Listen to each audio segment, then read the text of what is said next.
فلسطینی جنگجو تنظیم حماس نے سخت شرائط پر مبنی جنگ بندی معاہدہ قبول کر کے نئی چال چل دی ہے۔ حماس کی نئی چال نے اسرائیلی وزیر اعظم نیتن یاہو کو بڑی مشکل میں ڈال دیا ہے۔ اسرائیل، حماس اور غزہ میں جنگ بندی کے لیے کوشاں سالسوں کے درمیان ہونے والی مہینوں طویل بات چیت کے بعد اب سخت فیصلوں کا وقت آ گیا ہے۔ حماس نے جنگ بندی کے لیے شرائط کا احاطہ کرتے اس اہم مسودے پر اتفاق کر لیا ہے جو اسرائیل کے وزیر اعظم نیتن یاہو کے مطابق اسرائیل کے مطالبات کی عکاس نہیں ہے۔ یہی وجہ ہے کہ اسرائیلی وزیر اعظم نے ضروری سمجھا کہ حماس کے اعلان کے باوجود وہ جنگ بندی کی شرائط پر مزید گفتگو کے لیے اپنا ایک وفد مصر بھیجیں۔ اب مصر کے دارالحکومت قاہرہ میں موجود مذاکرات کاروں کے لیے ایک بڑا چیلنج اس فرق کو ختم کرنا ہوگا جو حماس کی جانب سے قبول کیے جانے والے جنگ بندی کے معاہدے اور اسرائیل کے ضمن میں مزید مطالبوں کے درمیان حائل ہے۔ قطر میں موجود سفارتی ذرائع جو مصر اور امریکہ کے ساتھ ثالثی کی کوششوں میں حصہ لے رہے ہیں، ان کے مطابق حماس کی جانب سے قبول کیا جانے والا جنگ بندی کا معاہدہ کم و بیش ویسا ہی ہے جیسا اسرائیل نے تجویز کیا ہے، بس الفاظ کا معمولی رد و بدل اور چند چھوٹی موٹی تفصیلات ہیں۔ تاہم قطری سفارتی ذرائع کے دعووں کے برعکس موجودہ صورتحال میں اسرائیل یہ فیصلہ کر سکتا ہے کہ جنگ بندی معاہدے میں پائے جانے والے اختلافات معمولی نوعیت کے نہیں ہیں۔ ایک اہم بات یہ ہے کہ حماس چاہتا ہے کہ جنگ بندی مستقل بنیادوں پر ہو، نہ کہ عارضی، اور اس کے بعد غزہ سے اسرائیلی افواج کا مکمل انخلا ہو۔ اگر امریکی مذاکراتی وفد جس کی قیادت CIA کے سربراہ ولیم برنر کر رہے ہیں اس رائے سے متفق ہو جاتا ہے کہ خلا کو پر کیا جا سکتا ہے تو نیتن یاہو کو توقع کرنی چاہیے کہ انہیں امریکہ کی جانب سے اس سلسلے میں دباؤ کا سامنا کرنا پڑ سکتا ہے۔ پیر کی شام تک اسرائیل میں عمومی رائے یہی تھی کہ حماس جنگ بندی کی شرائط کو قبول نہیں کرے گا۔ نیتن یاہو، ان کے وزراء اور بیشک غیر ملکی مبصرین اس وقت حیران رہ گئے کہ جب حماس نے شرائط قبول کرنے کے اپنے غیر متوقع فیصلے کا اعلان کیا۔ حماس کی اس چال کو پرکھنے کے دوران دو طریقے ہیں۔ ایسی تنظیم کے مایوس کن اقدامات کے طور پر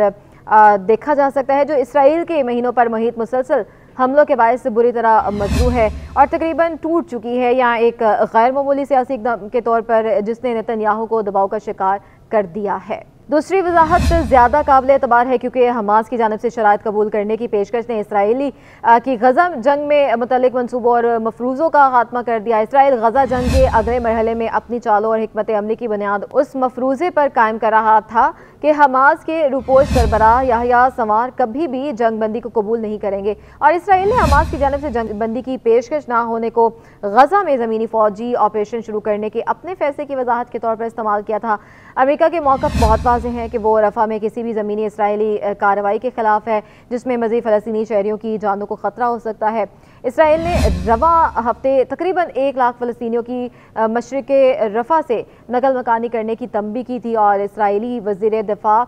نے اپنے امریکی ہم منصب کو بتایا تھا کہ رفح پر حملے کے علاوہ ان کے پاس کوئی چارہ نہیں ہے۔ اسرائیلی وزیر دفاع نے اپنی سوچ کی یہ توجیہ پیش کی تھی کہ حماس عارضی جنگ بندی اور یرغمالیوں کی رہائی کی ہر تجویز کو مسترد کر رہا ہے، چنانچہ رفح پر حملہ ناگزیر ہے۔ تاہم چند گھنٹے بعد ہی حماس نے شرائط قبول کرنے سے متعلق اعلان کر دیا۔ نیتن یاہو سیاسی مجبوریوں کا بھی شکار ہیں۔ گزشتہ 16 سال کے دوران بطور بڑے اسرائیلی رہنما ان کا طرز حکمرانی اس بات کی عکاسی کر رہا ہے کہ وہ مشکل فیصلوں کو ٹالنے کی عادت میں مبتلا ہیں، یعنی وہ فی الفور اہم فیصلے لینے کی بجائے لے تو لال سے کام لیتے ہیں، لیکن اب ملک کے اندر اور باہر انہیں ہر طرف سے شدید دباؤ کا سامنا ہے۔ ان کی شخصیت کو سامنے رکھتے ہوئے کہا جا سکتا ہے کہ انہیں یہ بات مرعوب کرے گی کہ معاملے کو فیصلہ لینے کی بجائے گھسیٹا جائے، مگر یہ وقت اہم اور بڑے فیصلے کرنے کا ہے۔ نیتن یاہو کو اپنی کابینہ کے 2 انتہائی قوم پرست یہودی رہنماؤں اور وزیر خزانہ